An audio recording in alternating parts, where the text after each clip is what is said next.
Hey everyone, I'm Brian Wood. I'm the PR manager here at Wolfram. Today I'm here with Danielle Mayer, Director of Communications and Outreach. How you doing today, Danielle? I'm fantastic. How are you, Brian? I am excellent. Thank you for asking. Danielle's here to talk a little bit about remote work and remote learning. This is a little bit of a different topic from some of our usual tech talks. Instead of necessarily talking just about Wolfram technology, we're going to talk about some of the technology and the strategies that we use as a company to kind of keep things moving in a remote workforce, which obviously is a topic that is on everyone's mind right now since everything has gone virtual. Um, but I'd like to start with, we at Wolfram have sort of been doing remote work for a little while. Like this isn't something necessarily entirely new for us. So could you talk a little bit about that? Like what kinds of things have we already kind of been doing in the past years? Oh, absolutely. So we've always had some flexibility for certain positions. So if, for instance, developers that work on code don't necessarily need to be in the same room in a collaborative environment. So we've allowed a lot of flexibility for where people are located, even if people aren't located in the same place all the time. We've let them work from home or from whatever place that works for them, depending on their situation. But of course, we've always maintained an actual home office where those collaborative meetings and the teams that need to come together and see face to face were primarily stationed. March 12th came around and everybody went home, and now Yep. and then it was a struggle. It was now what do we do? We don't have these face-to-face meetings. We can't book a conference room and sit around a table and work out whatever the current issue is at the time. So that was the transition part. Right, right. Yeah, and it's I can speak to being near the office. It was always kind of a, you can go in, you can work at home. Most people would go into the office if given the chance. But now it's entirely remote. And that's definitely been a bit of a transition for everyone, I think. But at the same time, I think there are some advantages to working from remote, at least in some cases. Although, again, this is sort of a bit of a forced situation. But could you speak to some of the things that you think are good about people being able to work from remote? Absolutely. So one of the most common things that we've heard is just the time saving. Mm. You aren't getting ready in the morning, you aren't doing a commute, you don't have to drop the kids off somewhere and then go pick up something and then go into the office. Your work time is you sit down at your desk and that's your work time. So hopefully that would normally free up a good amount of somebody's day Right. where they aren't having to do those things. Of course, we'll see how that plays out depending on how people are getting their kids back to school or Yeah. daycare or all of the other things that we have to deal with right now. Yeah. Yeah. So there's a lot of those kinds of time saving and sort of energy saving things in theory, even though it's a little bit up in the air right now. So what kinds of technology do you find useful in terms of being able to communicate, being able to keep up with everything, and sort of use in your daily workflow since we've all gone remote? Yeah, so the flexibility I think is key because not the same thing works for every single person. So I have teams that I meet with on Zoom where we do video because seeing somebody's reaction and seeing how passionate somebody is or how upset somebody is, um, those are clues, verbal clues that are really needed in some situations and with some groups of people. Yeah. Um, then of course there's the everyday decisions need to be made, approvals need to be given. You have to look at this thing real quick, say yes or no. We use a lot of our instant messaging platform for that. And that helps not have to track somebody down. One of the Right. things I was known for when we were in the office is if I needed something from you, I was going to show up at your door. I was going to be Yep. standing outside your office like, hello, I need this thing. And I can't do that anymore. So now it's, well, when do I pick up the phone? The phone feels so weird right now. Yeah. It's just something that we haven't used very much. But now I'm starting to try to do a voice thing if I can't get somebody on Zoom to go face to face. Hmm. Or, like I said, the instant message. Those are our primary methods of communication right now. Right. And of course, the regular things, email and ticketing software, things like that, that any business would normally use. Yeah.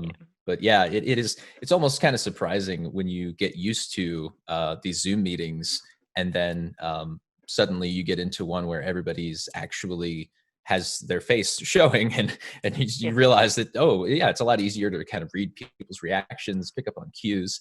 And I Hmm. honestly, I think it can make meetings go faster sometimes, because it's kind of easier to understand each other a little bit better. So yeah, I'm definitely a fan of the uh, getting face to face to the extent that we can, even though it's kind of tough Yeah. these days.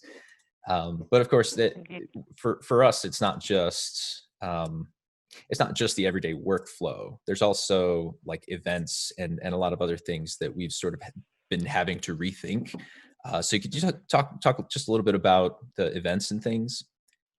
Absolutely. So at the beginning, when we're like, okay, everybody's doing this transition from home, we wanted to focus on making sure that people had the tools that they needed to make that transition. So I know our sales team had a big effort where they were basically saying, if you need our cloud or online technology, we'll give it to you for Yeah, free. Here's your transition time to try to figure out how to make this work from home. Because not everybody had the background that we had as a right, company to just flip that switch. So once that immediate fire was kind of figured out, we said, what else are we missing right now? And that level of interaction and engagement was something that we were worried about losing from our in-person events, especially. hmm, We have our annual summer school and summer camp, which we bring everybody to a college campus and they stay in the dorms, and you stay up late and, drink coffee and code and together in an environment like that. Our Wolfram U courses, a lot of them have always been online, but now that everybody's spending 8 hours or more a day online, did they really want to join another Zoom session or get on the computer again for another thing? right, So we came up with an idea of these study groups.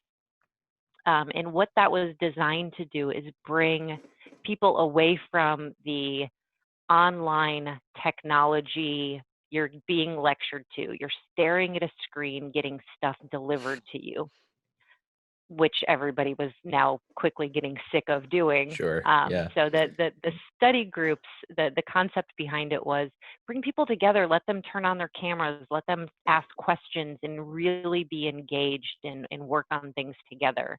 And that was an environment that we think really did take off. We had a lot of people that were really excited to be able to have that interaction that I think was missing from their lives at that point in time. yeah, yeah. I've heard a lot of good things about the study groups and sort of the variety of people that have showed up. I think that's to me that sort of speaks to a rich educational environment, like people learning Hmm. from people who are a little bit different from them, because you get some of the older professionals or hobbyists or people who maybe have never even touched on the subject. But then you also have the Hmm. the students and the teachers, and it's I've Yeah. heard that lots of people have gained a lot from that. So and I know, Absolutely. Anytime you can join something when you have a bright high school student teaching a PhD professor, yeah, yeah, exactly. or sharing that knowledge, it's a pretty special Yeah, thing. yeah, Yeah. it's pretty cool. And of course, we've had some fun stuff going on too. There are so many live streams these days that we're doing. Hmm. So why don't you just give a little summary of what kind of live streams we've got going on? Oh, so I'll talk about my favorite ones right now. So again, back in March, April, Stephen was again thinking like, okay, we're in a position where we can give back at this point. We have knowledge, we have resources, we have this environment that we can try to help people get through what's currently going on in the world. And he started doing a Q&A session for kids and Kids at Heart Mhm. every Friday afternoon, where he joins the live stream, and we stream on Twitch and YouTube simultaneously, as well as his Facebook account, Right. and just let people ask questions. Anything from how windmills work to if dogs could talk, how would we communicate with them?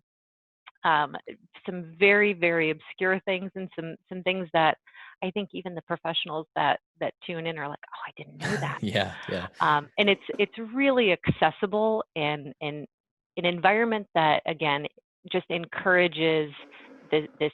We're talking to other humans. We're not sitting Right. back getting delivered things like we're watching TV, but instead that engagement that we are hoping for more and more. Yeah, and it's very impromptu, which I appreciate. I like some of the stories that come up and some of the sort of side notes about things that just little historical footnotes that you might not have realized. Goodness Hmm. knows that Stephen's full of them. Um, so yeah, was there anything else, I guess, that you wanted to talk about in terms of remote work, remote learning, anything that I have forgotten? So I'll give you my favorite tagline. So anybody that's worked in any of my groups in the last 10 years has heard me say, we'll figure it out. Yes. Um, and that's what we've done. And I think that's where we are in history with technology, and the technology stacks that we've built and other people have built really enables things that that you may not have dreamed were needed at any point in time. For instance, high fidelity. It's this spatial audio space. Right. And one of the things that we were trying to think, like, okay, what's missing from this event now that it has transitioned to virtual? And the number one thing is the hallway chats. I'm Right. walking to get a glass of water, somebody's going somewhere else, we bump into each other, and all of a sudden there's this connection over an idea or a problem that we both want to solve. And those don't happen virtually because you've Yeah. got 50 people in little boxes and everybody's on mute. And those bump-ins just don't happen. So we use high fidelity, I think, first for our company meeting, which we normally have every June, and everybody goes to the park across the street from the headquarter building, and you just get to have those. Oh, what are you working on these days? Maybe our paths haven't crossed in the last year because we're working in different silos. But the high fidelity space has allowed us to bump into people Yeah. and have little pockets of conversations without having to reach out. Like, I didn't know I wanted to talk to you, but now that I'm talking to you, this is a good Right. thing. I wouldn't have scheduled it, but I got to bump into you in this space that really fosters the small individual group Yeah. chats. So that is one thing that I thought was pretty neat that we've been trying to add into more and more of our Yeah. events. Yeah. I know when they use the high fidelity platform for the data science boot camp reception, I ended up sort of getting into a lot of conversations that I wasn't really expecting to, just because Yeah. people might approach you, you might overhear something off to the side. And that virtual sound environment really gets me every time. You just sort of sit and listen, and it does kind of feel like you're just in a room at a conference or something. It's just Hmm. having people talk around you. So, but I do like that we'll figure it out attitude. I think that seems like a good sort of ending note. We whatever it is, all the complications that come with being on lockdown and everyone going remote, we'll figure it out. So thanks a lot for Thank you. talking with me. Anyone watching at home, check out some of the live streams on our Wolfram Research YouTube channel. Join the next study group session. You can look out on wolfram.com. We'll have all the news about all that stuff posted, and keep an eye out for any other Wolfram U or any other events that we've got coming up. So thanks a lot, Danielle. Thank you. Thanks for joining us. You can check out other Wolfram Tech Talks, live coding streams, and more on the Wolfram Research YouTube channel, or see what else is new at wolfram.com.